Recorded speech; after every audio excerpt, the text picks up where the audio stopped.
हरियाली से घिरा चंदनगढ़ एक छोटा लेकिन मन से बड़ा गांव था। मानो प्रकृति ने इसे अपनी गोद में बिठा रखा हो।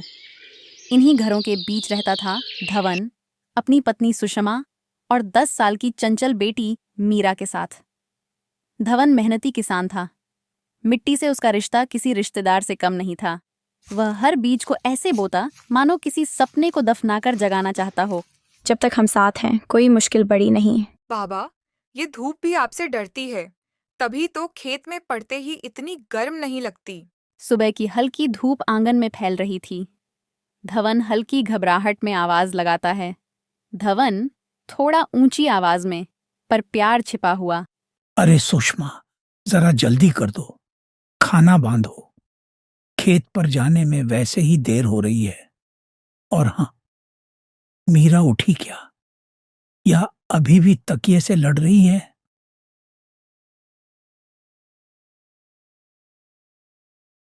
लो जी, आपकी पसंद की भिंडी की सब्जी बना दी है। अब आज ये मत कहना कि तुम मेरी पसंद समझती ही नहीं। सुबह से 3 बार याद दिला चुके हो। अरे वाह, आज तो पूरा खेत भी खुशबू से महक जाएगा। मानना पड़ेगा, तुम्हारे हाथ की भिंडी का कोई जवाब नहीं। सुषमा तिरछी नजर से मुस्कुराती है।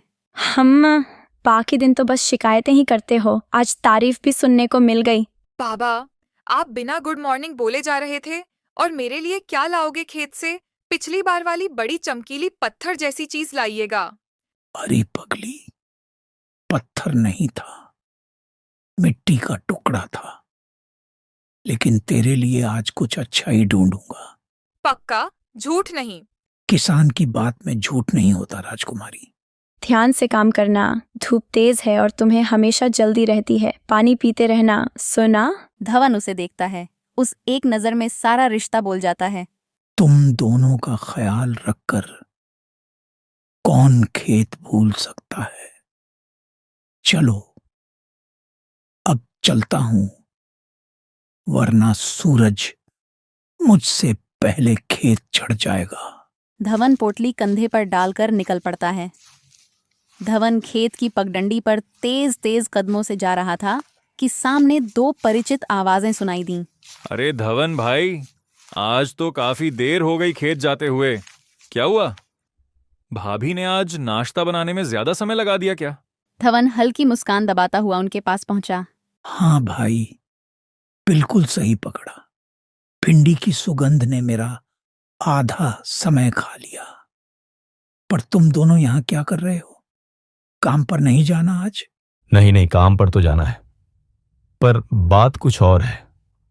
इस साल गांव में जादुई ठंड आने वाली है, जो सालों में एक बार गिरती है। हम उसी पर चर्चा कर रहे थे। अरे, ठंड तो हर साल पड़ती है हरी। इस बार क्या इतना खास है? कहीं तुम दोनों इसलिए नहीं डर रहे कि तुम्हें बर्फ जैसे पानी से नहाना पड़ेगा? देवन और हरी दोनों की मुस्कान अचानक गायब हो गई। देवन ने लंबी सांस भरी। धवन भाई, बात नहाने की नहीं है। हमें सुनने में आया है कि इस बार की ठंड पत्थर को भी जमा देगी। कहते हैं हवा इतनी कड़ी होगी कि पेड़ की पत्तियां में भी बर्फ की तरह टूट कर गिरेंगी। तुम्हें याद है ना, पिछले साल इसी जादुई ठंड में हमारे गांव के 6 लोग जम गए थे। कुछ घरों के दरवाजे सुबह तक बर्फ में चिपक गए थे। कोई बाहर ही नहीं निकल पाया था। इस बार उससे भी ज्यादा ठंड पड़ने वाली है। पता नहीं क्या होगा। और हमारे पास पैसे भी नहीं हैं कि हम कंबल खरीद सकें। पिछले साल हमने किसी तरह गुजारा किया था। मेरी मां तो ठंड में पूरी रात कांपती रही थी। इस बार कैसे संभालें, यही सोच रहे थे। भाइयों, डर अच्छी बात नहीं है, पर चिंता सही है। मैं वादा नहीं करता, पर जो बन पड़ा हम सब एक दूसरे का साथ देंगे। अभी मुझे खेत जाना है, देर बहुत हो चुकी है। लेकिन शाम को मिलकर कुछ उपाय सोचेंगे। किसी को भी अकेले ठंड से लड़ने नहीं दूंगा। धवन गहरी सांस लेकर, आवाज सख्त पर भीतर नरम। भाई, मैं समझता हूं बहुत अच्छी तरह, पर मुझे अब भी खेत पहुंचना ही होगा। काम बहुत है और सच कहूं तो देर भी हो चुकी है। लेकिन शाम को हम बैठेंगे, कुछ उपाय सोचेंगे, किसी न किसी तरह अपने परिवारों को बचाएंगे। इतना कहकर धवन दोनों दोस्तों को वहीं छोड़कर तेज कदमों से खेत की ओर बढ़ गया। खेत पहुंचते ही धवन ने अपनी दरांती उठाई और काम में लग गया, पर मन कहीं और डोल रहा था। काम करते करते अचानक उसकी नजरों के सामने जंगल की ओर फैली सूखी टहनियां और लकड़ियों के ऊंचे ढेर दिखाई दिए। धवन की आंखों में एक चमक उभरी, डर और लालच दोनों की मिली-जुली चमक। वह फावड़ा रोककर खड़ा हो गया। धवन अपने भीतर धीरे धीरे सोचता हुआ, इस बार ठंड बहुत ज्यादा पड़ेगी, सारे गांव में हाहाकार मच जाएगा। लोग कांपेंगे, जानें डराएंगी और उनके पास जलाने के लिए लकड़ी भी नहीं होगी। क्यों ना मैं अभी से जंगल से वो सूखी लकड़ियां काट कर जमा कर लूं। जब कड़ाके की सर्दी गिरेगी, लोग मजबूर होंगे और तब मैं लकड़ी अच्छी कीमत पर बेचूंगा। अगर ये उपाय सफल हो गया तो मेरे पास बहुत सारा पैसा हो जाएगा। मीरा, मेरी मीरा सर्दी में कभी नहीं कांपेगी और सुषमा भी हर रात डर के साथ नहीं सोएगी। जो भी हो, इस बार मैं अपनी किस्मत खुद लिखूंगा। कुदाल कंधे पर लटकाए धवन तेज कदमों से घर की ओर चल पड़ा।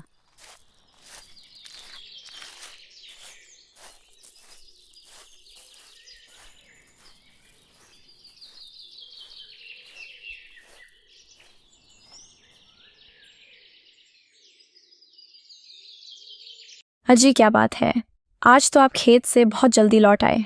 कहीं तबीयत तो ठीक है या फिर खेत में कोई समस्या हो गई? धवन झट से कुदाल एक तरफ टिकाता है और गहरी सांस लेता है। अरे नहीं भाग्यवान, ऐसा कुछ नहीं हुआ। जब मैं खेत जा रहा था, रास्ते में दीपक और विनय मिल गए थे। उन्होंने कहा कि इस बार गांव में कड़ाके की जादुई ठंड गिरेगी, वही जिससे पत्थर भी जम जाते हैं। आप फिर से वही ठंड। पिछली बार तो लोग रात में जागते जागते जमा गए थे, इस बार अगर और बढ़ गई तो। बस यही तो सोच रहा था। मेरे मन में एक योजना आई है। क्यों ना मैं जंगल से सूखी लकड़ियां काटकर अभी से जमा कर लूं।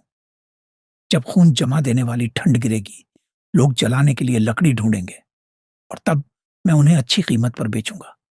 एक बार ये काम सफल हो गया तो हमारी गरीबी खत्म हो सकती है। मानना पड़ेगा जी, आपका दिमाग तो मेरी जुबान से भी तेज चलता है। अब भी बात पूरी भी नहीं की और योजना भी बन गई। लेकिन सुनो, यह बात किसी को मत बताना। अगर लोगों को पता चल गया तो वे भी लकड़ियां काटने लगेंगे और फिर हमारे किए कराए पर पानी फिर जाएगा। नहीं नहीं जी, मैं तो इस बात को खाने की तरफ पछा लूंगी। मुझसे एक अक्षर भी बाहर नहीं निकलेगा। आप बिल्कुल चिंता मत करिए। चलो अपनी किस्मत आजमाओ। कुल्हाड़ी कंधे पर रखे धवन घर से निकल पड़ा। कुछ दूर चलने के बाद जंगल घना होने लगा, मानो पूरा जंगल जाग कर देख रहा हो कि धवन यहाँ क्यों आया है। कुछ कदम और बढ़ते ही धवन की आंखें फैल गईं। धवन जोश में फुसफुसाकर, ओह, क्या बात है! यहां तो बहुत सारे सूखे पेड़ हैं, लकड़ी का पूरा खजाना। अब काम शुरू। और कुल्हाड़ी पहली बार लकड़ी पर गिरी। थक थक थक। धवन का जोश कम नहीं हुआ। हर रोज वह जंगल आता, कई कई घंटे लकड़ियां काटता, कंधे पर भारी बोझ रखकर घर लौटता। धीरे धीरे धवन के गार में लकड़ियों का बड़ा ढेर बन गया। एक ठंडी सुबह धवन कुल्हाड़ी कंधे पर रखकर हमेशा की तरह जंगल की ओर निकल रहा था। लेकिन तभी रास्ते के मोड़ पर उसके दो दोस्त जैसे उसका इंतजार करते खड़े मिले। दोनों के चेहरे पर अजीब सी चिंता और थोड़ी सी शक की लकीरें थीं। अरे धवन भाई, एक बात पूछें, तुम रोज रोज इतनी ढेर सारी लकड़ियां क्यों काट कर ला रहे हो? गांव में हर किसी की नजर तुम पर है। अरे भाई, तुम दोनों तो जानते ही हो मेरी सुषमा को खाना बनाने का कितना शौक है। हर रोज तरह तरह के पकवान, कभी पोले, कभी मिठाई, कभी दाल बाफला। ये क्या बात कर रहे हो धवन भाई? ये तो पहली बार सुन रहे हैं हम कि भाभी को इतना पकाने का शौक है। हमने तो कभी आपको खास पकवान खाते देखा ही नहीं। अरे हाँ भाई, मेरी किस्मत ही ऐसी है कि वह सब अपने घर तक ही रहती है। हम बाहर किसी को कुछ बताएं क्या? अब तुम लोग भी मजाक करते रहो। ठीक है धवन भाई, तुम कहते हो तो मान लेते हैं से, लेकिन गांव में इस समय हर चीज पर नजर रखनी पड़ती है। ठंड आने वाली है, लोग डर रहे हैं, और तुम रोज जंगल जा रहे हो। थोड़ा अजीब तो लगता है ना? अरे रहने दो यार, तुम दोनों भी ना, चिंता छोड़ो। मुझे घर का काम करना है, तुम लोगों को अपने काम पर जाना है, बस बात खत्म। खैर, तुम कह रहे हो तो सही ही होगा। चलो अच्छा है, घर में खुशबू ही खुशबू रहती होगी। ठीक है भाई, अब देर हो रही है, लकड़ियां काटनी है, मैं चलता हूं। वह आगे बढ़ता है, पर दिल की धड़कन तेज हो चुकी है। कहीं इन्हें मेरी असली योजना का अंदाजा न लग जाए। दोनों दोस्त पीछे मुड़कर उसे जाते देखते हैं। कुछ अजीब लगा क्या? बात कुछ पराई सी नहीं लगी? हाँ, मगर छोड़ो, धवन जैसा सीधा आदमी झूठ क्यों बोलेगा? समय बीतता है। इसी तरह कई दिन निकल गए। धवन रोज जंगल जाता और सूखी लकड़ियां काट कर ले आता। अब उसके पास लकड़ियों का एक विशाल भंडार हो चुका था, और जैसे ही कुछ दिन बाद गांव में कड़ाके की ठंड गिरना शुरू हुई, धवन की आंखों में चमक आ गई। उसका मन कह उठा, बस अब समय आ गया है मेरे सपनों को सच करने का। अगली सुबह धवन पूरे आत्मविश्वास से अपने घर के बाहर एक बड़ा सा बोर्ड ठोक देता है। बोर्ड पर मोटे अक्षरों में लिखा था, सूखी लकड़ी 20 रुपये प्रति किलो। ठंड बढ़ चुकी थी। गांव वाले सर्द हवा से कांपते हुए इधर उधर दौड़ रहे थे, और तभी किसी की नज़र उस बोर्ड पर पड़ी। अरे ओ भाइयों, जरा इधर आओ। देखो देखो, धवन ने ये क्या कर दिया है। कुछ ही मिनटों में आधा गांव धवन के घर के बाहर इकट्ठा हो जाता है। सबकी आंखों में ठंड से ज्यादा गुस्सा और आश्चर्य तैर रहा था। भाई, तुमने ये बोर्ड देखा? 10 रुपये किलो। धवन तो बड़ा बनिया निकला, जंगल से फ्री की लकड़ियां काट लाता था, और अब हमें बेच रहा है। हाँ भाई, याद है, हम रोज उससे पूछते थे, धवन तू इतनी लकड़ियां क्यों काटता है? और वो रोज नए बहाने। पत्नी को पकवान का शौक है, घर में चूल्हा ज्यादा चलता है। हमें तभी शक हो गया था। धत तेरे की, ये तो हम सबके सामने ही चाल चल गया। हम समझते रहे बेचारा गरीब है, और ये मौका देखकर धंधेबाज बन बैठा। अरे इसमें सोचने की क्या बात है? धवन से 20 रुपये किलो खरीदने से अच्छा तो ये है कि हम खुद जंगल जाकर लकड़ियां काट लाएं। हाँ, हम क्यों दें उसे पैसा? जंगल हमारा भी है, लकड़ी हमें भी मिल सकती है। धवन सोच रहा था कि वो अकेला ही चतुर है। अरे भाई, गांव वाले भी कम नहीं। कल से आधा गांव जंगल में होगा। देवान मुस्कुराकर बोला, लगता है धवन का लकड़ी साम्राज्य शुरू होने से पहले ही खत्म होने वाला है। धवन हमसे चालाकी करेगा। कल हम भी जंगल जाएंगे। गांव वालों की बातें जब धवन के कानों तक पहुंची तो उसका चेहरा जैसे पीला पड़ गया। सुषमा, अरे सुनो, बड़ी आफत आ गई है। क्या हुआ जी? ऐसे क्यों घबरा रहे हो? कहीं मीरा ठीक तो है? मीरा ठीक है, पर हमारा लकड़ी वाला व्यापार खत्म होने वाला है। अरे आज गांव वाले मेरे घर के बाहर लगे बोर्ड को देखकर भड़क गए, और अब सब तय कर रहे हैं कि कल सुबह जंगल जाकर सूखी लकड़ियां खुद काटेंगे। क्या सारे गांव वाले? तो फिर कोई भी हमसे 1 किलो लकड़ी भी नहीं खरीदेगा? हाँ सुषमा, अगर सब जंगल गए और सूखी लकड़ियां काट लाए तो हमारी सारी मेहनत, इतने दिनों की दौड़ भाग, सब मिट्टी में मिल जाएगी। उसकी आंखों में आंसू जैसे अटक गए हों। उसके सपनों की दुनिया टूटती दिख रही थी। धवन धीमे दबे स्वर में, सोचा था इस बार मीरा के लिए अच्छे कपड़े लाऊंगा, तेरे लिए ऊनी चादर और घर की मरम्मत भी करवा दूंगा, पर अब कुछ नहीं होगा। अजी, इतना मायूस मत होइए। भगवान कभी मेहनत करने वालों का साथ नहीं छोड़ता। काश कोई चमत्कार हो जाए कि कल गांव वाले जंगल जाए ही ना। सुषमा भावुक स्वर में, हे जंगल की देवी, कुछ तो कर दो। हम गरीब हैं, पर किसी का बुरा नहीं किया। बस इस बार हमारे धवन की मेहनत बच जाए। रात धीरे धीरे गांव पर उतर रही थी। धवन और सुषमा खाना खाकर खाट पर लेट गए, लेकिन अचानक गर्जन, तेज गर्जन, कुछ ही पलों में धड़ धड़ धड़ बारिश बादलों को चीरकर धरती पर टूट पड़ी। सुषमा घबराकर उठ बैठी। अजी, ये कैसी बारिश है? ऐसा लग रहा है मानो आसमान ही गिर जाएगा। धवन भी उठ गया। या भगवान, इतनी तेज बारिश, इतनी ठंड। ये तो साधारण बारिश नहीं है सुषमा। सुषमा, तुम समझ रही हो ये क्या हुआ है? हाँ, समझ गई। जंगल में अब एक भी सूखी लकड़ी नहीं बची होगी। धवन की आंखों से चिंता पूरी तरह हट चुकी थी। उसके चेहरे पर राहत की एक नरम मुस्कान फैल गई। सुषमा, जैसा तुमने कहा था, कहीं न कहीं कोई चमत्कार हुआ है।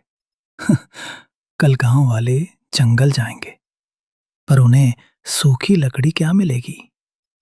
एक दिन का भी नहीं मिलेगा। यश, जंगल की देवी ने हमारी सुन ली। धवन, हमारी मेहनत, हमारी उम्मीद बच गई। बारिश धीरे धीरे थमने लगी। आसमान साफ होने लगा और सुबह का उजाला फैलते फैलते अजी देखिए, लगता है प्रकृति के देव ने सच में हमारी सुन ली। रात को जितनी भी बारिश हुई, अब तो पेड़ पौधे पूरी तरह भीग गए होंगे और जंगल में सूखी लकड़ियां तो एक भी जलने लायक नहीं बची होंगी। धवन के चेहरे पर संतोष के साथ साथ थोड़ा गर्व भी तैरने लगा। हाँ सुषमा, गांव वाले खुद को कितना होशियार समझ रहे थे। सोचा था मुफ्त की लकड़ी काट लाएंगे। अब उनकी सारी बुद्धिमानी पानी में बह गई। और अब सुनो, लकड़ी 20 रुपए किलो नहीं, 40 रुपए किलो बेचूंगा मैं। ये नहीं, ऐसा मत कीजिए। आप 20 रुपये किलो ही लकड़ी बेचिए। ये ठीक नहीं है धवन। बारिश हमारे लिए दैवीय वरदान बनकर आई, हमारी मेहनत बचाने के लिए।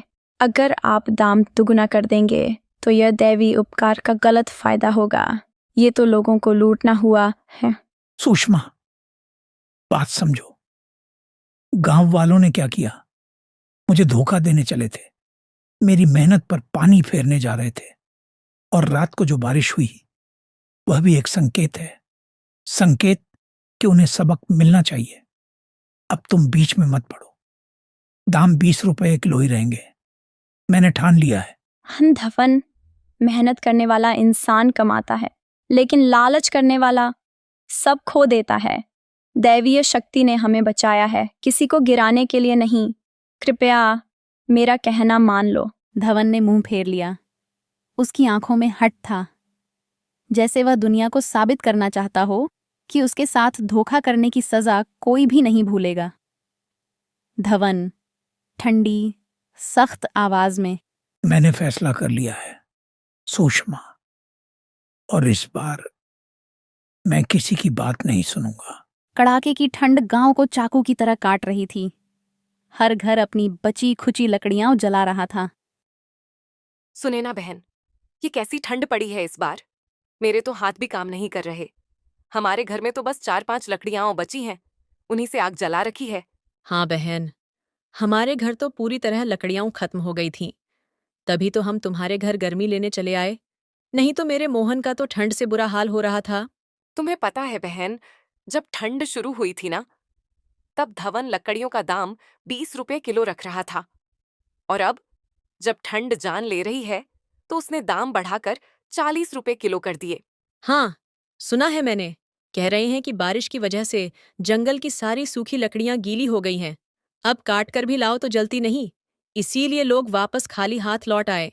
वह आग की तरफ देखती है। ऐसा लगता है मानो लपटें भी अब कमजोर पड़ती जा रही हैं। और सच कहूं बहन, लगता है भगवान भी धवन के ही साथ है।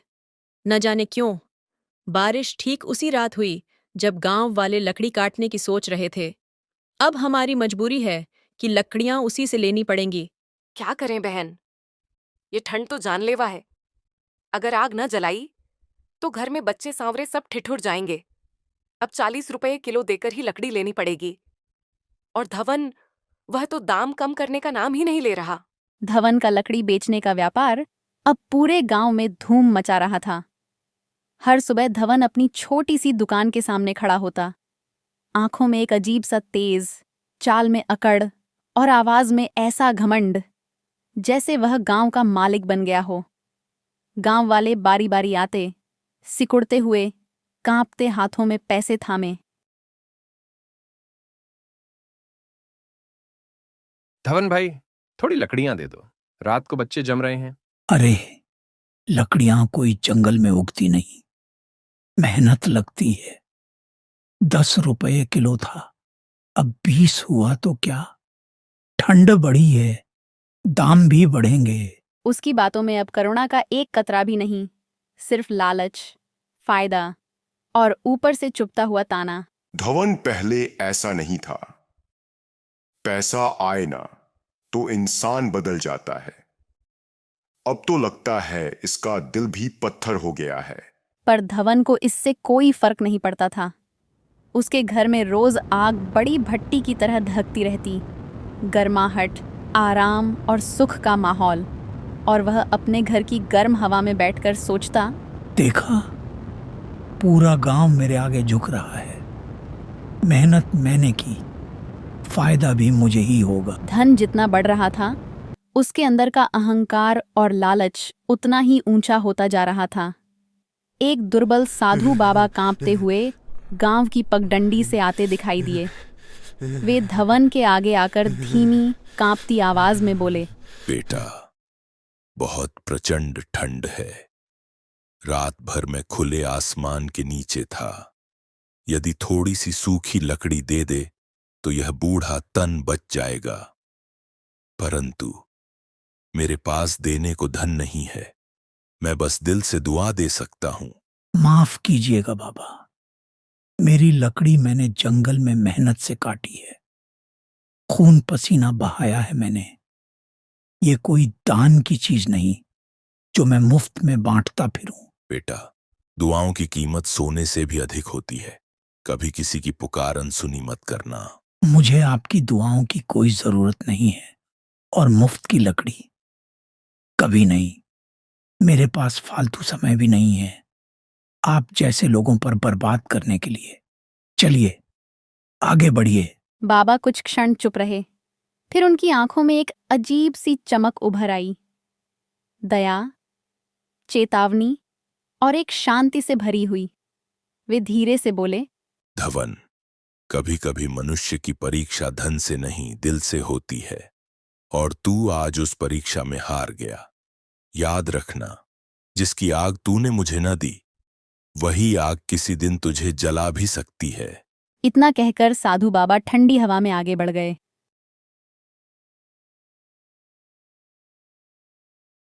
सुबह हल्की नीली धुंध में डूबी हुई थी। सुनो सुषमा, ध्यान से सुनना।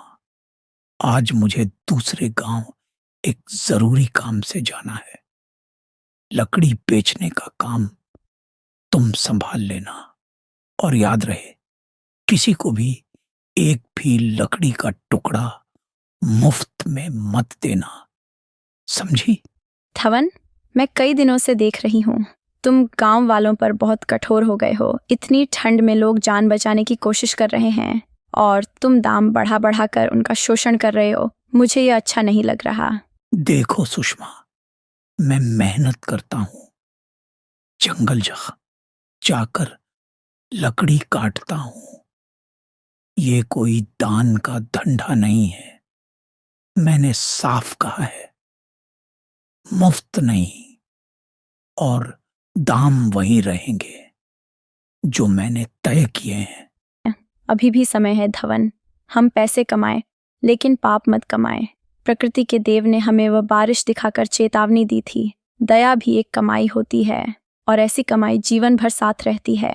उसने आंसू रोकते हुए आगे कहा, और दाम थोड़ा कम कर दो, ताकि लोग इस जानलेवा ठंड से बच सकें, और हमें भी थोड़ा लाभ मिल जाएगा। इतना लूटने से कोई समृद्ध नहीं होता धवन, बस घमंड बढ़ता है। बस तुम्हारी यही नरमी एक दिन तुम्हें मुसीबत में डाल देगी। गांव वाले हमारी परवाह नहीं करते, तो हम क्यों करें? हम इंसान हैं धवन, पत्थर नहीं। और मैं यह अत्याचार अब और नहीं देख सकती। अगर आज तुम नहीं बदले, तो कल प्रकृति खुद तुम्हें बदल देगी। मैंने कहा ना, कीमतें कम नहीं होंगी, और मुफ्त में तो भूल कर भी मत देना। अब मैं चलता हूं। अब घर में सिर्फ धवन की पत्नी सुषमा और उनका 9 साल की बेटी मीरा बची थी। सुषमा घर के बाहर आग के पास बैठी थी, ठंडी हवा से कांपती हुई। मीरा घर के अंदर खेल रही थी। वो नादान, खुशमिजाज और मासूम थी। उसे नहीं पता था कि अहंकार और लालच से भरी लकड़ियों में आग लगना किसी जादू के समान होता है। अचानक मीरा एक लकड़ी में आग लगा देती है, लेकिन यह कोई साधारण लकड़ी नहीं थी। ये लकड़ी धवन के अहंकार और लालच की जादुई शक्ति से भरी हुई थी। और फिर जैसे ही मीरा ने आग लगाई, सारी लकड़ियों का भंडार क्षण भर में धधक उठता है। आग इतनी भयंकर थी कि किसी के हाथ में कुछ भी नहीं रहा। सुषमा बाहर खड़ी, आंखों में आंसू, बस तमाशा देखते हुए रोती रहती थी। घर के भीतर जाने का कोई रास्ता नहीं था। पूरा घर आग में लपेटा गया था। गांव वाले भी मदद के लिए नहीं आए। धवन के लालच और अत्याचार की वजह से किसी ने थोड़े से पैसे के लिए भी हाथ नहीं बढ़ाया। जादुई शक्ति किसी को पास आने ही नहीं दे रही थी, और उस आग में मीरा भी जलकर अपने माता पिता से दूर हो गई। कुछ घंटे बाद जब आग शांत हुई, घर सिर्फ राख और धुएं का ढेर बन गया। रात का अंधेरा चारों ओर फैला हुआ था। तभी धवन घर वापस आता है। सुषमा टूटे दिल और आंसुओं के साथ उसे सब बताती है। सुषमा कांपते स्वर में, आवाज भरी आंखों से, धवन, मीरा, हमारी मीरा अब नहीं है। पूरा घर जल गया, सब कुछ राख हो गया, और गांव वाले मदद के लिए भी नहीं आए। धवन की आंखों से आंसू लुढ़कने लगते हैं। उसका अहंकार, लालच और अत्याचार उस पर टूट कर आया, और तभी उसे एहसास होता है कि दैवीय शक्ति ने उसे उसके कर्मों का फल दे दिया है। जैसे ही धवन जमीन पर टूटकर बैठा था, अचानक हवा में एक अद्भुत हल्की रोशनी फैल गई, और तभी साधु बाबा प्रकट होते हैं। साधु बाबा धीरे गंभीर स्वर में, धवन, तेरे अहंकार और लालच ने तुम्हें इस स्थिति में पहुंचाया, पर मैं आया हूं ताकि सबको जीवन और सीख दे सकूं। साधु बाबा अपनी छड़ी को मीरा की ओर उठाते हैं। एक हल्की चमक और गर्माहट में मीरा की आंखें खुल जाती हैं। मीरा, तुम जिंदा हो? फिर साधु बाबा धवन की ओर देखते हैं। उनकी आवाज में कठोरता और करुणा दोनों थी। धवन, देखा तूने क्या खोया? अहंकार और लालच ने तेरी बेटी को खतरे में डाल दिया। यह तुम्हें जीवन की सबसे बड़ी शिक्षा है। अब समझो, सिर्फ मेहनत से नहीं बल्कि दयालुता और ईमानदारी से भी जीवन चलता है। मीरा जिंदा है क्योंकि तुम्हारी पत्नी सुषमा का सच्चा दिल और उसकी प्रार्थना ने देवी को बुलाया, और यह सबक तुझे हमेशा याद रहेगा। अब अपने कर्मों को सुधार और अहंकार और लालच को छोड़ दे। सुषमा, मीरा, मैंने अपनी लालच और अहंकार से तुम्हें और खुद को दुख दिया। अब मैं अपने कर्म सुधारूंगा और कभी ऐसी गलती नहीं दोहराऊंगा। इस कहानी से हमें यह सीखने को मिलता है कि अहंकार और लालच इंसान के लिए सबसे बड़ा खतरा होते हैं। जब हम केवल अपने लाभ और धन के लिए सोचते हैं, दूसरों की पीड़ा और परिस्थितियों की अनदेखी करते हैं, तो हमारी मेहनत और उपलब्धियां भी हम पर विपरीत परिणाम छोड़ सकती हैं। धवन का उदाहरण यह दर्शाता है कि धन और सफलता का मतलब केवल व्यक्तिगत लाभ नहीं होना चाहिए। अगर हम दूसरों के साथ दया, सहानुभूति और न्याय की भावना नहीं रखते तो हमारे लिए कठिनाई और विनाश आने से कोई रोक नहीं सकता। इसके विपरीत दयालुता, ईमानदारी और सही कर्म हमेशा इंसान को सुरक्षित रखते हैं। सुषमा और साधु बाबा की उपस्थिति यह साबित करती है कि सच्चे दिल की प्रार्थना, दूसरों की मदद करने का भाव और प्रकृति तथा ईश्वर की कृपा हमेशा जीवन में मार्गदर्शन और सुरक्षा प्रदान करती है। जीवन में धन और संपत्ति का महत्व है, लेकिन उससे भी ज्यादा महत्वपूर्ण है इंसानियत, करुणा और अपने कर्मों का सही इस्तेमाल। इस कहानी से हमें यह भी सीखने को मिलता है कि प्रकृति और दैवीय शक्तियां हमारी गलतियों को नजरअंदाज नहीं करती। यदि हम अपने अहंकार और लालच को नहीं छोड़ते तो समय आने पर हमें उसका फल भुगतना पड़ता है। लेकिन जब हम अपनी गलती स्वीकार करते हैं और सुधार की ओर बढ़ते हैं तो हमेशा अवसर मिलता है और जीवन में नई शुरुआत संभव होती है। अंततः यह कहानी यह संदेश देती है कि सच्चा सुख और सफलता केवल दूसरों के प्रति दयालु, ईमानदार और विनम्र रहकर ही प्राप्त किया जा सकता है। धन और शक्ति अस्थायी हैं, लेकिन सही कर्म और दया स्थायी सम्मान और आत्मिक शांति देते हैं।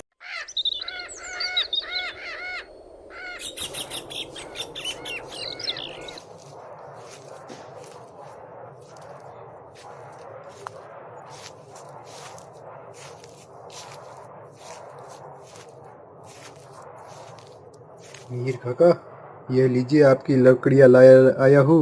मुझे उम्मीद है आपको ये सही मिलेगी ना काका। अरे सूरज बेटा, तुम जंगल से लकड़ियां ले आए? ला दे बेटा, इन लकड़ियों की बहुत जरूरत थी मुझे। घर में लकड़ियां खत्म हो चुकी हैं और कड़ाके की ठंड भी पड़ना शुरू हो गई है। इतनी ठंड में बेटा तुम बाहर थोड़ा कम निकला करो। कल ही खबर मिली कि गांव में ठंड ने एक और व्यक्ति की जान ले ली। काका, गरीब अगर ठंड की परवाह करेगा तो खाएगा क्या? चलिए अब मैं चलता हूँ काका, अपना ख्याल रखना, मुझे और भी लकड़ियाँ बेचनी है। एक छोटे से गांव में सूरज नाम का एक लकड़हारा रहता था। सूरज दिन रात मेहनत करके जंगल से लकड़ियां लाता और गांव-गांव जाकर उन्हें बेचता। उसे जो भी पैसे मिलते उनसे वह अपनी प्यारी पत्नी रेखा और अपने परिवार का पेट पालता था।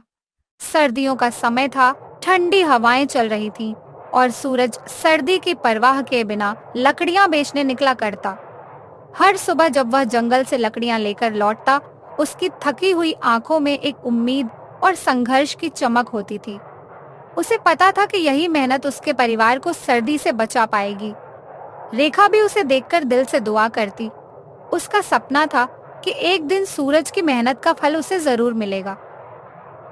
हिनाता भाभी, ओ हिनाता भाभी, लकड़ियाँ लाया हूँ, बाहर आकर ले लीजिए ना। अरे सूरज भैया, आ गए आप। मुझे मेरी लकड़ियाँ दे दीजिए। भैया, कल आप थोड़ी ज्यादा लकड़ियाँ लाइए, ठंड बहुत ज्यादा बढ़ गई है। इतनी लकड़ियों से तो काम ही नहीं चलता है, इसलिए कल आप थोड़ी ज्यादा लकड़ियाँ लाइए।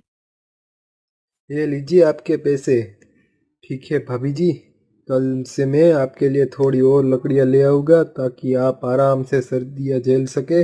और अब मैं चलता हूँ, लकड़ियाँ बेचने जाना है मुझे और जगह। लकड़ियां बेचकर सूरज थका हुआ घर लौट रहा था। ठंड बढ़ती जा रही थी और उसकी शरीर की थकान के साथ कपकपी भी बढ़ती जा रही थी, लेकिन उसके चेहरे पर किसी तरह की शिकायत नहीं थी। बस मन में यही विचार था कि रेखा और उसके बच्चे गर्म रहेंगे। वहीं उसी गांव में नील नाम का एक और लकड़हारा भी था। नील एक बहुत ही धूर्त इंसान था। वह सूरज से अलग अपनी लकड़ियां 2 गुने दाम पर बेचता था और यही कारण था कि गांव वाले नील की बजाय सूरज से लकड़ियां खरीदते थे।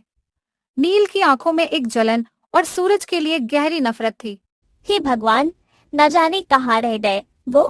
कितनी तेज हवाएं चल रही, लेकिन अभी तक वो घर नहीं आए। मैंने उनसे कितनी बार कहा था कि घर जल्दी आ जाओ, लेकिन वह तो मेरी सुनते ही नहीं है। अब इतनी ठंड में ना जाने कहाँ होंगे। रेखा, अरे ओ रेखा। आ गया।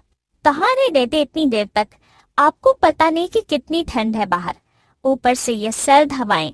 मैं क्या कहूँ, मैंने आपसे कितनी बार कहा है कि घर जल्दी आ जाया कीजिए, ये ठंड और हवाएं इतनी खतरनाक हो सकती हैं और आप बिना सोचे बाहर निकल जाते हो। हाँ रेखा, कहो तो तुम ठीक रही हो। कल से मैं कोशिश करूँगा घर जल्दी आने की, ताकि तुम्हें अकेला ना छोड़ना पड़े। अभी मुझे बहुत ठंड लग रही है, जैसे पूरा शरीर काँप रहा हो। तुम जल्दी से खाना पकाओ, तब तक मैं चूल्हे के पास आग सेक लेता हूँ। तुम निकल लो। 35। सुनो जी, मैं सोच रही थी कि ठंड बहुत बढ़ गई है, तो एक कंबल में रात नहीं कटेगी। मैं एक काम करती हूँ, मोटा वाला कंबल भी निकाल दूंगी आज। हाँ रेखा, तुम ठीक कह रही हो। आज सच में ठंड बहुत है और दिल में एक अजीब सी घबराहट भी चल रही है। तुम वो मोटा वाला कंबल निकाल देना, ताकि सर्दी से कुछ राहत मिल सके। लेकिन तुम पहले खाना खा लो, तुम्हारी सेहत की मुझे चिंता है। इस तरह दिन भर की कड़ी मेहनत के बाद सूरज और रेखा अपने छोटे से घर में खाना खाकर सो जाते थे। दोनों की आंखों में थकान और चेहरे पर चुप्पी थी, लेकिन दिल में एक अजीब सी संतुष्टि थी, क्योंकि उन्होंने दिन भर की मेहनत से जो कुछ भी कमाया था वो अपने परिवार के लिए था। अरे भगवान, जल्दी से खाना लगा दो, मुझे लकड़ियाँ लाने जंगल भी जाना है। क्या कर रही हो तुम? हाँ जी, खाना तैयार है, अब बस आकर खा लीजिए। चलो रेखा प्राण प्रिय, अब मैं चलता हूँ। मुझे बहुत ज्यादा देर हो रही है। सब लकड़ी वाले मेरी राह देख रहे होंगे। लकड़ी में जल्दी से देके जल्दी घर आ जाऊंगा। हे भगवान, कितनी ठंड है यहाँ। क्या कर रहा हूँ मैं? इधर तो जैसे बर्फ का मौसम चल रहा हो। हम गरीबों पर जल्दी से जंगल चला जाता हूँ, नहीं तो आते आते शाम हो जाएगी। भगवान, इतनी ज़्यादा ठंडी हम गरीबों पर क्यों बरसा रहे हो? हिनाता भाभी, आज मैं आपके लिए बहुत ज़्यादा लकड़ियाँ लाया हूँ। आपने परसों कहा था ना, इसीलिए अब आपको ये सारी की सारी लकड़ियाँ लेनी पड़ेगी। हाँ सूरज भैया, दे दीजिए, यह लीजिए आपके पैसे। गांव के अन्य लोग भी अपने घरों में आग जलाकर किसी तरह अपनी रात काट रहे थे। घरों में हल्की रोशनी, गर्मी और सुख की तलाश थी। जिन गलियों में रात के समय भी चहल पहल रहती थी, वहां अब एक अजीब सा सन्नाटा पसरा हुआ था। ठंडी हवाएं हर घर को अपनी पकड़ में ले रही थीं और गांव की गलियां सुनसान हो चुकी थीं। आज गांव में ठंड बहुत ज्यादा थी। ठंडी हवाओं के कारण हर कोई अपने घरों में सिकुड़कर बैठा था। लोग अपने अपने घरों में लकड़ियां जलाकर आग सेक रहे थे, ताकि ठंड से कुछ राहत मिल सके। सूरज भी अपनी पत्नी रेखा के साथ इसी ठंड में अपने घर में आग जलाकर थोड़ी गर्मी का एहसास कर रहा था। वहीं दूसरी तरफ नील ने जंगल से बहुत सी लकड़ियां काटकर अपने घर में जमा कर ली थीं। वह उन्हें गांव में बेचने के बजाय अपने घर में सहेज कर रखता था। एक दिन जब नील घर में लकड़ियां समेट रहा था, उसकी पत्नी ने उससे चुपके से पूछा, अजी, आप इतनी सारी लकड़ियां बेकार में जमा क्यों कर रहे हो? घर में जमा करने से अच्छा है कि आप इन्हें गांव में बेच आओ।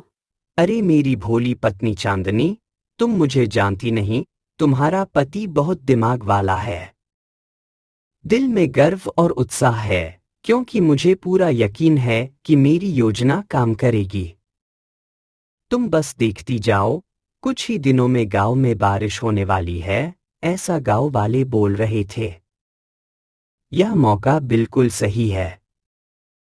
और जब बारिश हो जाएगी तो जंगल की सारी लकड़ियां गीली हो जाएंगी, फिर गांव का कोई भी लकड़ी नहीं बेच पाएगा। सूरज भी नहीं निकलेगा। बस इसी मौके का फायदा हमें उठाना है। उस वक्त मैं इन लकड़ियों को गांव वालों को 2 गुने दाम में बेचूंगा और तुम देखोगी कि गांव वालों के पास मुझसे लकड़ियां खरीदने के अलावा कोई चारा नहीं बचेगा। यह सोचकर मेरे मन में एक अजीब सा संतोष और आत्मविश्वास है, जैसे सब कुछ मेरी पकड़ में हो। पन ज्यादा लकड़ियां काटकर अपने घर पर जमा करने लगा था। दिन यूं ही बीत रहे थे और हर कोई अपने अपने जीवन में उलझा था। ऐसे ही एक रात सूरज और रेखा खाना खाकर सो जाते हैं। उनकी नींद में कोई खलल नहीं था, लेकिन अचानक आधी रात को तेज गड़गड़ाहट के साथ बारिश शुरू हो जाती है। जैसे ही यह आवाज सूरज के कानों तक पहुंचती है, उसकी नींद टूट जाती है। उसकी धड़कनें तेज हो जाती हैं और वह उठकर खिड़की से बाहर झांकता है। गांव में मूसलाधार बारिश हो रही थी। उसे यह देखकर बहुत चिंता हुई क्योंकि यह मौसम की ताज़ी आफत थी और उसे पता था कि अगर यह बारिश इतनी ही तेज रही तो उसके जैसे छोटे किसान और लकड़हारे बहुत मुश्किल में आ जाएंगे। वह घबराया हुआ सोचने लगा, भगवान, ये तो बहुत ज्यादा बारिश हो रही है। इसका मतलब लोग सच ही कह रहे थे कि आज बहुत ज्यादा कड़ाकेदार बारिश होने वाली है और बारिश के साथ साथ तो ये ठंड भी बहुत बढ़ती जा रही है। लेकिन यह इतनी जल्दी बारिश हो जाएगी ये तो मैंने सोचा ही नहीं था। अब तो मेरी सारी लकड़ियाँ गीली हो जाएगी और जंगल में भी लकड़ियाँ गीली हो गई, तो मैं लकड़ियाँ लाऊंगा कहाँ से? अरे रेखा, उठकर देखो तो, ये देखो रेखा, इतनी तेज बारिश हो रही है, तुम देख रही हो? हाँ जी हाँ, तो बहुत तेज बारिश हो रही है और साथ में ठंडी हवाएं भी चल रही हैं। आप जल्दी से खिड़की बंद कर दो वरना कमरा ठंडा हो जाएगा। अब तो सारी लकड़ियां गीली हो जाएंगी। अजी, आप चिंता मत कीजिए, यह तो ठंड की पहली बारिश है, थोड़ी देर बाद बंद हो जाएगी। इतना कहकर रेखा फिर से सो जाती है, लेकिन सूरज की आंखों में नींद नहीं थी। उसकी चिंता अभी भी गहरी थी क्योंकि बारिश लगातार बढ़ रही थी और उसे डर था कि यह मौसम उसकी मेहनत पर पानी फेर देगा। सूरज को अभी भी चिंता लगी रहती है कि अब वह जंगल से लकड़ियां कैसे ला पाएगा और वह लकड़ी नहीं बेच पाएगा तो उसका घर कैसे चलेगा। पूरी रात बारिश होती रही और आकाश में बिजली की गड़गड़ाहट की आवाज़ पूरे गांव में गूंज रही थी। यह तेज आवाज़ जैसे हर घर के भीतर समा रही थी, हर दिल में डर और बेचैनी का एहसास कराती थी। सूरज की आंखों में रात भर की चिंता थी, जबकि रेखा गहरी नींद में थी। उसके चेहरे पर एक मासूमियत थी, जैसे उसे किसी बात का खौफ नहीं था। बारिश की वजह से ठंड बहुत ज़्यादा बढ़ गई थी। हवा में नमी घुल चुकी थी और ये सर्दी जैसे हड्डियों में समा रही थी। लोग अपने घरों में कैद हो गए थे, कोई बाहर नहीं निकल रहा था। सूरज की सोच अब और गहरी हो गई थी, उसके मन में सवाल उठ रहे थे। अरे रेखा, देखो तो ये बारिश तो कल से बंद ही नहीं हो रही है। अगर ऐसा ही चलता रहा तो मैं जंगल में लकड़ियाँ काटने कैसे जाऊँगा? और लकड़ियाँ काट भी लूँ तो वो सारी लकड़ियाँ तो गीली होगी ना। अब मैं लकड़ियाँ बेचूंगा ही नहीं तो हमारा घर कैसे चलेगा? मुझे तो बहुत बेचैनी हो रही है रेखा। देखा चांदनी, मैंने कहा था ना, जल्दी ही हमारे अच्छे दिन आने वाले हैं। दिल में गर्व और खुशी की लहर दौड़ रही है, जैसे मेरी सोच और मेहनत सही साबित हुई हो। अब बारिश हो चुकी है और देखो, सभी के घरों में लकड़ियां खत्म हो चुकी होंगी। अब मौका हमारा है। हाँ जी, आपने तो सही कहा था, मगर ऐसा ही चलता रहा और ऐसी ही बारिश होती रही तो फिर मैं लकड़ियाँ बेचने कैसे जाऊँगी? दिल में डर और मायूसी है क्योंकि यह बारिश तो जैसे थमने का नाम ही नहीं ले रही। लगता है आज फिर कोई रास्ता नहीं मिलेगा। चांदनी के इस शब्दों के साथ ही जैसे हवा का रुख बदल गया हो, बारिश अचानक रुक गई। देखो भाग्यवान, लगता है भगवान ने तुम्हारी सुन ली। बारिश से जो रुकावट आ गई थी वो अब खत्म हो गई है। अब आपको जल्दी से जाना चाहिए और ये लकड़ियाँ बेच डालनी चाहिए। हाँ हाँ भाग्यवान, जाता हूँ। थोड़ी देर बाद जब बारिश रुक चुकी थी, नील अपनी लकड़ियाँ बेचने निकल पड़ता है। उसके चेहरे पर एक अजीब सी तसल्ली और आत्मविश्वास था। उसे लगता था कि वह इस मौके का पूरी तरह से फायदा उठा सकता है, जबकि सूरज जैसे अपने हालात से जूझ रहा था। लो काका, लकड़ियाँ ले लो। अरे नील बेटा, लकड़ियाँ लाया है क्या? ला, मुझे दे दे। अच्छा किया बेटा जो ये ले आया। ये ठंड इतनी बढ़ रही है कि लकड़ियाँ बहुत जरूरी हैं। ये लो नील, इसके पैसे।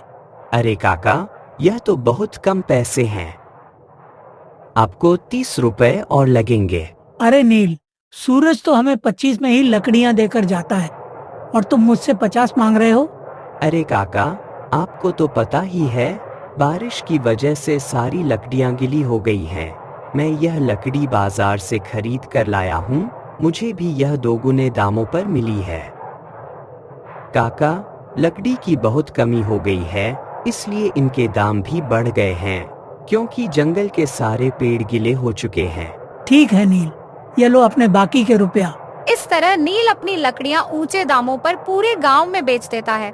हर घर में ठंड से बचने की बेचैनी थी और नील की लकड़ियां उनके लिए एकमात्र सहारा थीं। आज सूरज के यहाँ राशन भी खत्म हो चुका था और उसके घर में आज चूल्हा भी नहीं जल रहा था। रेखा ने कई बार रसोई की ओर देखा, लेकिन कुछ नहीं था। घर में ठंडी हवाओं के सिवा कुछ नहीं था और सूरज की आंखों में गहरी चिंता और निराशा का साया था। जी, आज तो घर में चूल्हा भी नहीं जला, सहारा राशन खत्म हो चुका है।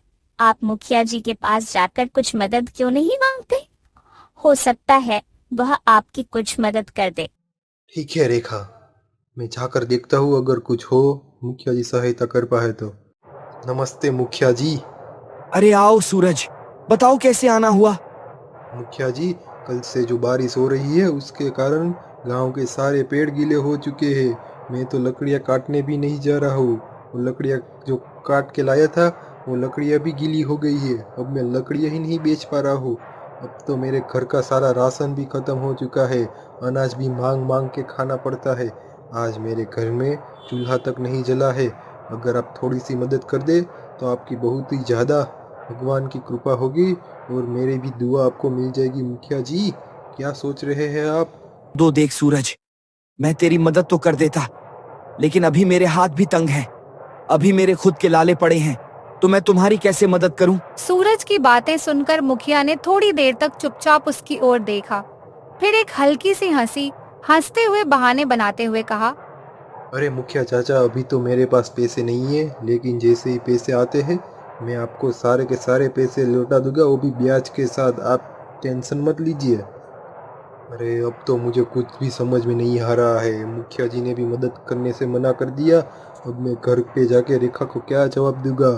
घर में खाने का तो एक अन्न का दाना भी नहीं है। वो बहुत ज़्यादा निराश हो जाएगी ये बात सुनकर। इतना सुनकर सूरज का दिल टूट गया। मुखिया की बातों में कोई तसल्ली नहीं थी, केवल बहाने थे और सूरज को महसूस हुआ कि कोई भी उसकी हालत को समझने वाला नहीं था और फिर बिना कुछ कहे चुपचाप वहां से चला गया। उदास मन से सूरज घर वापस लौट आता है और उसकी हर कदम में एक गहरी निराशा और थकावट साफ झलक रही थी, जैसे पूरी दुनिया ने उसे अकेला छोड़ दिया हो। क्या हुआ जी? मुखिया जी ने क्या कहा? अरे रेखा, हम गरीबों की मदद तो कोई नहीं करना चाहता। वो सब तो अपनी मस्ती में ही लगे रहना चाहते हैं। गरीब की तरफ कोई नहीं देखता। उन्होंने कहा कि हमारी मदद नहीं कर सकते। माफ़ कर दो रेखा, मैं कुछ नहीं कर पाया और मुखिया जी को भी नहीं मना पाया। अजी, आप चिंता क्यों करते हैं? मैं अभी बगल की लड़की से थोड़े से चावल मांग लेती हूँ। मैंने उनसे कहा कि हम उन्हें मुफ्त में कुछ लकड़ी दे देंगे। आज का तो गुजारा जैसा तैसा हो जाएगा। चलिए, मैं इसे जल्दी से पका देती हूँ। अरे चांदनी, आज तो पकवान बनाओ, बहुत अच्छी कमाई हुई है आज। मन में एक जबरदस्त खुशी और संतोष की लहर दौड़ रही है, जैसे मेहनत का फल अब मिल गया हो। दिल में हल्का सा गर्व भी है, क्योंकि आज जो काम सोचा था वो सफलता की ओर बढ़ता हुआ दिख रहा है। अब यह खुशी का पल है और मुझे लगता है कि आज हमें घर में कुछ खास होना चाहिए। चांदनी, तुम पकवान बनाओ, आज घर में खुशी की लहर छा जाए। हाँ जी, आज तो मैं छोले पूरी बनाऊंगी। सोचते ही मुंह में पानी आ गया। घर में खुशबू फैल जाएगी और हर कोई खुश होगा। अब कुछ स्वादिष्ट पकवान बनाए जाएंगे। साथ ही आज मैं आलू की टिक्की भी बनाऊंगी। गर्मा गर्म टिक्की और छोले पूरी दोनों मिलाकर तो खाने का पूरा मजा ही कुछ और होगा। हैं बेटा? अरे ओ बेटा, क्या कोई घर में है? क्या कोई मेरी आवाज सुन पा रहा है? अरे क्या हुआ बूढ़ा? क्यों चिल्ला रहा है इतनी रात को? बेटा, क्या मैं आज रात तुम्हारे घर पर रुक सकता हूँ? क्या मैं यहीं पर आंगन में रुककर ही रात बिता लूंगा? ओहो, भिखारियों से तो मैं तंग आ चुकी हूँ। अरे बेटी, मैं पड़ोसी गांव से यहाँ भिक्षा मांगने आया था, लेकिन शाम हो गई और ठंड भी बहुत ज्यादा बढ़ गई है।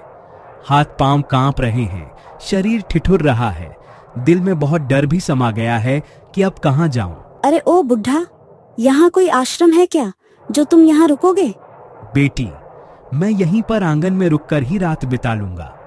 तुम्हें मेरी वजह से बिल्कुल भी परेशानी नहीं होगी, बस तुम आराम से सोना। मेरी हालत ठीक नहीं है, लेकिन तुम्हें तकलीफ हो ये मैं नहीं चाहता। तुम चिंता मत करो, मैं खुद को संभाल लूंगा। अरे ओ बुढ़े, मैंने कहा ना एक बार कि यहाँ से जाओ। 14 से भगा देती है। उसकी आंखों में गुस्सा और नफरत का मिश्रण था। बाबा, जो अक्सर गांव में आकर किसी से कुछ मदद की उम्मीद रखते थे, अब चुपचाप वहां से हटने लगे। बूढ़े बाबा सूरज के घर की ओर बढ़ते हैं। पन बेटा, अरे ओ बेटा, क्या कोई घर में है? क्या कोई मेरी आवाज सुन पा रहा है? अरे बेटी, मैं पड़ोसी गांव से यहाँ भिक्षा मांगने आया था, लेकिन शाम हो गई और ठंड भी बहुत ज्यादा बढ़ गई है। दिल घबराया हुआ है, समझ नहीं पा रहा हूँ कहाँ जाऊं। बेटी, मैं यहीं आंगन में रुककर रात बिता लूंगा। तुम्हें मेरी वजह से कोई परेशानी नहीं होगी, बस तुम सो जाओ। मैं ठीक हूँ, बस ठंड से कांप रहा हूँ, पर तुम्हें कोई कष्ट नहीं होगा, यही चाहता हूँ। अरे बाबा, आप क्या कह रहे हैं? एक बूढ़ा व्यक्ति आंगन में सोकर रात बिताए और हम अंदर चैन की नींद सोएंगे? अरे नहीं बूढ़े बाबा, आप अंदर चलो। बाबा, आप अंदर आइए, हम सब आपके साथ हैं। अरे नहीं बेटी, तुमने मुझे अपने घर रुकने दिया, यही बड़ी बात है मेरे लिए। दिल से आभारी हूँ। तुम्हारी इस मदद से मेरे दिल को बहुत सुकून मिला है। ऐसे ठंडे मौसम में जब हर कोई खुद के बारे में सोच रहा होता है, तुमने मुझे अपनाया। क्या बाबा, आप क्या कह रहे हैं? हम जाकर खाना खा लेंगे। पेट ये बात मान लेगा, मगर दिल नहीं मानेगा। बाबा, आप अंदर आकर खाना खा लीजिए। रेखा ठीक कर रही है बाबा जी। आप हमारे यहाँ के मेहमान हैं और मेहमान भगवान के समान होता है, और मेहमान को भूखा रखना हमारी संस्कृति को शोभा नहीं देता। चलिए आ जाइए। ठीक है बेटा, तुम लोग चलो, मैं आता हूँ। क्या हुआ बेटा, तुम क्या सोच रहे हो? तुम्हारी आंखों में जो उदासी है वो मुझे साफ दिखाई दे रही है। क्या तुम मेरी वजह से परेशान हो? तुम चिंता मत करो, मैं ठीक हूं। बस कुछ देर में अपना रास्ता पकड़ लूंगा। अरे क्या बताऊँ बाबा जी, पता नहीं भगवान ने हमारे भाग्य में क्या लिख दिया है। हमें तो एक वक्त का खाना भी ठीक से नहीं मिल पाता है और नसीब भी फूट गया है। बेटा, तुम्हारी तो खुद की स्थिति बहुत बुरी है, फिर तुम मुझे खाना क्यों खिला रहे हो? तुम्हारे तो खुद के लाले पड़े हुए हैं, फिर भी तुम अपनी हालत को दरकिनार करके मुझे मदद दे रहे हो। यह देखकर दिल में बहुत ही गहरी भावना उमड़ रही है। तुम्हारी ये दरिया दिली, तुम्हारा सच्चा इंसानियत का रंग मेरे दिल को छू जाता है। तुम सच में एक बड़ी आत्मा हो। बाबा, हम भले ही गरीब है, लेकिन दिल के बहुत ज्यादा अमीर है, पैसे वाले है। आपको भूखा रख कर हम खाना खा ले तो ये हमें शोभा नहीं दे सकता है बूढ़े बाबा। ये तो हमारी संस्कृति के खिलाफ हो जाएगा। अतिथि देवो भव होता है ना। बेटा, देखना, भगवान एक दिन तुम्हारी जरूर सुनेगा। तुम्हारी अच्छाई, तुम्हारा दिल ले जो दूसरों के लिए दर्द महसूस करता है, वो कभी बेकार नहीं जाएगा। तुम्हारे इस त्याग और मदद को ऊपर वाला जरूर देख रहा है, और एक दिन तुम्हें वो सुख और शांति जरूर देगा जिसका तुम हकदार हो। पता नहीं बाबा, भगवान कब हमारी सुनेगा और कब हमें जल्दी से इस मुसीबत से बाहर निकल सकेगा। अब छोड़िए भी, आप लोग क्या बात है लेकर बैठ गए। बाबा, आप तो खाना खा लीजिए। बाबा, आप फिर से हमारे घर जरूर आना, हमें बहुत अच्छा लगेगा आपकी सेवा करके। बेटा, मैं तुम्हारे व्यवहार से बहुत संतुष्ट हूं। भले ही तुम लोग गरीब हो, लेकिन तुम्हारा दिल बहुत अमीर है। तुम्हारी मासूमियत और अच्छाई ने मुझे बहुत प्रभावित किया है। बेटी, मुझे तुम लोगों को उपहार देने का बहुत मन कर रहा है। तुम्हारे जैसा सच्चा इंसान हर जगह नहीं मिलता, और तुम्हारी मदद से जो सुकून मिला है।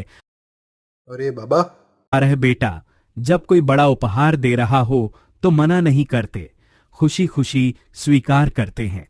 देखो, तुमने मुझे जो कुछ भी दिया है वो सिर्फ एक भौतिक चीज नहीं है, बल्कि एक सच्चे दिल से दिया गया तोहफा है। और जब कोई दिल से कुछ देने आ रहा हो तो उसे बिना किसी संकोच के स्वीकार करना चाहिए, क्योंकि ये प्यार और आभार का प्रतीक होता है। बूढ़े बाबा ने अपनी थकी हुई उंगलियों से पोटली खोली और उसमें से एक घड़ा निकाला। बाबा ने धीमे से मुस्कुराते हुए सूरज के हाथ में वह घड़ा रखा। सूरज ने घड़े को हाथ में लिया। वह बाबा की ओर देखने लगा, जो धीरे धीरे मूंग फेरते हुए चलने लगे थे।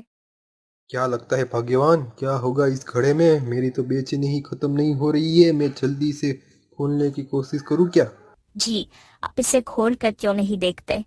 कभी कभी हम जो चीजें देख नहीं पाते हमारे सामने आ जाती है। रेखा और सूरज जैसे ही घड़ा खोलकर देखते हैं, उनकी आंखों में आश्चर्य और खुशी की एक लहर दौड़ जाती है। घड़े के भीतर सोने का एक चमचमाता सिक्का रखा था। सूरज और रेखा दोनों के चेहरे पर एक पल के लिए ठहराव आया। फिर जैसे ही उन्हें यह एहसास हुआ कि यह उनका भाग्य बदल सकता है, उनकी आंखों में चमक आ गई। उस क्षण में सूरज और रेखा के दिलों में एक नया सपना पलने लगा। एक सपना जहां उनके पास एक मौका था, एक नई शुरुआत थी। क्या भगवान, रेखा प्राण प्रिय, देखो क्या है इसमें। अरे बाप रे, इतने सारे सोने के सिक्के। रेखा, मुझे तो लगता है वो बुढ़ा कोई साधारण आदमी नहीं था, वो तो एक भगवान का स्वरूप था। भगवान ने आज हमारी सुन ली है और हमारी सारी मनोकामना भी सफल हो गई है। आज से हम सुखी सुखी जीवन बिताएंगे, मेरी प्राण प्रिय रेखा। इस तरह सूरज और रेखा के दुखों के दिन समाप्त हो जाते हैं और उनके जीवन में एक नई रोशनी आती है। वे खुशी खुशी अपना जीवन बिताने लगते हैं। अब उनकी आंखों में उम्मीद की चमक है और दिल में एक नई ताकत। वे जानते थे कि अब उन्हें किसी भी मुश्किल का सामना करना पड़े, वे उसे साथ मिलकर पार कर सकते हैं।